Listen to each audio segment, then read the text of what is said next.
নমস্কাৰ এই মুহূৰ্তত আহি পৰিছে কেইবাটাও বিগ ব্ৰেকিং নিউজ আৰু এনে ধৰণৰ খবৰসমূহ নিতৌ চাবৰ কাৰণে চেনেলটো সাবস্ক্ৰাইব কৰি ভিডিঅ'টোত এটা লাইক কৰি দিব। এই মুহূৰ্তত জনাই আছো এটা গুৰুত্বপূৰ্ণ খবৰ। ডি ভোটাৰক লৈ মুখ্যমন্ত্ৰী হিমন্ত বিশ্ব শৰ্মাৰ ডাঙৰ মন্তব্য। ৯৪,৪৭৭ গৰাকী ডি ভোটাৰ আছে অসমত। ইয়াৰে মুছলমানক বাদ দি সকলো ডি ভোটাৰে পাব ভাৰতীয় নাগৰিকত্ব। মুছলমানক বাদ দি হিন্দু, শিখ, পাৰ্চী, জৈন, খ্ৰীষ্টান আৰু বৌদ্ধ ধৰ্মাৱলম্বীয়ে লাভ কৰিব ভাৰতীয় নাগৰিকত্ব। সুপ্ৰিম কোৰ্ট আৰু ভাৰত চৰকাৰৰ নিৰ্দেশত অসমত ডি ভোটাৰৰ সমস্যা শেষ হ'ব। পৰৱৰ্তী খবৰ, ৬ জনগোষ্ঠীৰ জনজাতিকৰণৰ বিৰোধিতা AIUDFৰ বিধায়ক আশ্ৰাফুল হুছেইনৰ। ৬ জনগোষ্ঠীয়ে এছটি মৰ্যাদা পালে লাভ নহয় মুছলমানৰ। জনজাতীয় ৰাজ্য হিচাপে ঘোষণা হলে ক্ষতিগ্ৰস্ত হ'ব অসমৰ মুছলমানৰ। আন এটা খবৰ, পেলেষ্টাইনৰ গাজাত ভয়ংকৰ আক্ৰমণ ইজৰাইলী সেনাৰ। ইজৰাইলী সেনাৰ আক্ৰমণত নিহত ৫০ জনতকৈও অধিক লোকৰ। শুকুৰবাৰে সমগ্ৰ গাজা ঘেৰাও কৰি ইজৰাইলী সৈন্যই আক্ৰমণ চলাইছিল। ৭টা শিশুকে ধৰি ৫০ জনতকৈ অধিক পেলেষ্টাইনীক হত্যা কৰিছে। য'তে পেলেষ্টাইনীসকলে থাকিবলৈ লৈছে তাতেই ইজৰাইলী সেনাই আক্ৰমণ চলাইছে। পৰৱৰ্তী খবৰ, ইংলেণ্ডৰ লিভাৰপুলত বিশ্ব বক্সিং চেম্পিয়নশ্বিপ। আজি বক্সিং ৰিঙত নামিব অসম কন্যা লাভলীনা বৰগোহাঁই। ৭৫ কেজি হাকাত প্ৰতিদ্বন্দ্বিতা কৰিব লাভলীনাই। লাভলীনাৰ প্ৰতিদ্বন্দ্বী হ'ব তুৰস্কৰ ইছিলদাৰ বুছলান।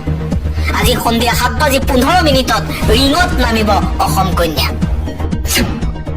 আন এটা খবৰ, মুখ্যমন্ত্ৰী হিমন্ত বিশ্ব শৰ্মাই কাৰ অধীনত ৩জনে নাগৰিকত্ব পাইছে বুলি কৈ পৰিছে, কিন্তু NRCত নাম কটা যোৱা ১৯ লাখক নাগৰিকত্ব দিবলৈ সাজু চৰকাৰ।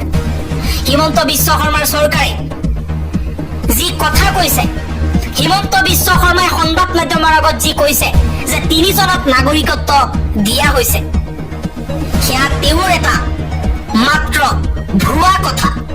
এইবাৰ সৰব হৈ পৰিছে লুৰিণজ্যোতি গগৈ।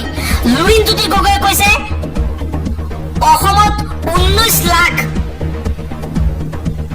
বিদেশী আছে, হিন্দু বাংলাদেশী আছে, সেই সকলকো নাগৰিকত্ব দিবলৈ চেষ্টা চলাইছে চৰকাৰে। আন এটা খবৰ, সলনি হল আমেৰিকাৰ প্ৰতিৰক্ষা বিভাগৰ নাম। যুদ্ধ বিভাগ নামেৰে নতুন নামাকৰণ। নতুন নামকৰণৰ নিৰ্দেশত স্বাক্ষৰ কৰিলে আমেৰিকাৰ ৰাষ্ট্ৰপতি ডোনাল্ড ট্ৰাম্পে। পৰৱৰ্তী খবৰ, উপ ৰাষ্ট্ৰপতিৰ পদৰ পৰা পদত্যাগ কৰা জগদীপ ধনখৰে লাভ কৰিব বিধায়কৰ পেঞ্চন। জগদীপ ধনখৰৰ পেঞ্চনত অনুমোদন জনাইছে ৰাজস্থান চৰকাৰে। ১৯৯৩ চনৰ পৰা ১৯৯৮ চনলৈ ৰাজস্থানত কংগ্ৰেছৰ বিধায়ক আছিল ধনখৰ। প্ৰাক্তন বিধায়ক হিচাপে মাহে ৪২,০০০ টকাৰ পেঞ্চন লাভ কৰিব প্ৰাক্তন উপ ৰাষ্ট্ৰপতি জগদীপ ধনখৰে। আন এটা খবৰ, কাৰাগাৰত গুৰুতৰভাৱে অসুস্থ হৈ পৰিছে ম্যানমাৰৰ কাৰাবন্দী নেত্ৰী আং সান চুকী। আং সান চুকীৰ পুত্ৰই এই দাবী উত্থাপন কৰিছে। ম্যানমাৰৰ কাৰাবন্দী নেত্ৰী আং সান চুকীৰ পুত্ৰ কিম এৰিছে তেওঁৰ শাৰীৰিক অৱস্থাক লৈ গভীৰ উদ্বেগ প্ৰকাশ কৰিছে। তেওঁ কৈছে যে ৮০ বছৰীয়া চুকী গুৰুতৰভাৱে অসুস্থ।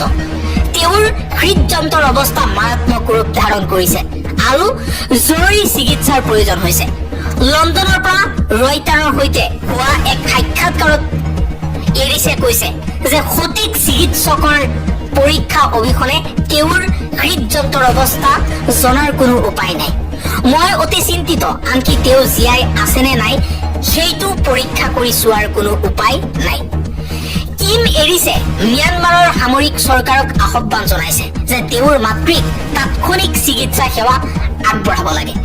চুকীক ৰাজনৈতিক উদ্দেশ্য প্ৰণোদিত অভিযোগত মুঠ ৩৩ বছৰৰ কাৰাদণ্ড বিহা হৈছে। এটা ব্ৰেকিং নিউজ, ৯৪,৪৭৭ গৰাকী ডি ভোটাৰ আছে অসমত। ইয়াৰে কিমান লোকক দিয়া হ'ব নাগৰিকত্ব? আহি গ'ল বিগ আপডেট। মুখ্যমন্ত্ৰী হিমন্ত বিশ্ব শৰ্মাই কৰিছে ডাঙৰ ঘোষণা নাগৰিকত্ব দিয়াৰ সন্দৰ্ভত। 94,477 গৰাকী ডি ভোটাৰ আছে সমগ্ৰ অসমত। ইয়াৰে কিমান লোকক দিয়া হ'ব নাগৰিকত্ব? আহি গ'ল বিগ আপডেট। মুছলমানক বাদ দি সকলো ডি ভোটাৰে পাব ভাৰতীয় নাগৰিকত্ব। মুছলমানক বাদ দি কোন কোন ধৰ্মাৱলম্বীয়ে পাব ভাৰতীয় নাগৰিকত্ব? মুছলমানক বাদ দি শিখ, পাৰ্চী, জৈন, খ্ৰীষ্টিয়ান আৰু বৌদ্ধ ধৰ্মাৱলম্বীয়ে পাব ভাৰতীয় নাগৰিকত্ব। সুপ্ৰিম কোৰ্ট আৰু ভাৰত চৰকাৰৰ নিৰ্দেশত অসমত ডি ভোটাৰৰ সমস্যা শেষ হ'ব। আফগানিস্তান, পাকিস্তান, বাংলাদেশৰ পৰা জীৱন আৰু ধৰ্ম ৰক্ষাৰ বাবে ভাৰতলৈ আহিছিল লোকসকল। নিপীড়িত অমুছলমান লোকসকলৰ বিৰুদ্ধে টিভিৰ নেলত চলি থকা ডি ভোটাৰৰ গোচৰ প্ৰত্যাহাৰ কৰিব বিজেপি চৰকাৰে আৰু সকলোকে দিব নাগৰিকত্ব মুছলমানক বাদ দি। এইসকলৰ পৰা মুছলমানকহে কেৱল বাদ দিব চৰকাৰে। 94,477 গৰাকী ডি ভোটাৰ আছে সমগ্ৰ অসমত।